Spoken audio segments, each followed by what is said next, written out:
एक दफा का जिक्र है, एक जंगल में एक अनोखा हाथी रहता था। उसका रंग आम हाथियों की तरह नहीं था, बल्कि वो गुलाबी रंग का था। उसका नाम चिंटू था। सारे जानवर उसे देखकर हैरान होते, मगर वो दिल का बहुत नरम और अच्छा था। चिंटू को सबसे ज्यादा खुशी उस वक्त होती थी जब वो छोटे जानवरों की मदद करता था। एक दिन जंगल में खबर फैली कि करीबी पहाड़ से बहता हुआ जादुई दरिया खुश्क होने वाला है।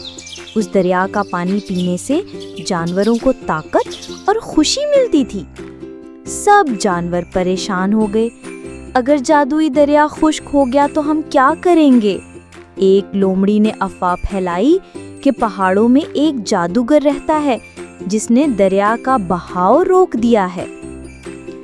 लेकिन चिंटू ने फैसला किया कि मैं अकेला जाऊंगा और सबके लिए लड़ूंगा। चिंटू अकेला ही पहाड़ों की तरफ चल दिया। रास्ते में वो थक गया, लेकिन उसने हार ना मानी। पहाड़ के ऊपर उसे एक कछुआ मिला जिसने कहा, चिंटू, जादूगर ने दरिया बंद नहीं किया। दरिया में एक बड़ा पत्थर आकर फंस गया है जिसने पानी का रास्ता रोक दिया है। चिंटू फौरन नीचे दौड़ा। उसने अपनी ताकत से वो पत्थर धकेल दिया। जैसे ही पत्थर हटा, पानी फिर से जोर से बहने लगा। पूरे जंगल में खुशी की लहर दौड़ गई।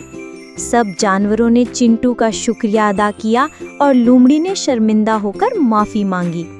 चिंटू ने मुस्कुराकर कहा, सच्चाई, हिम्मत और नेकी हर मसले का हल है। ऐसे मजीद वीडियोस देखने के लिए हमारे चैनल को लाइक और सब्सक्राइब करना मत भूलें।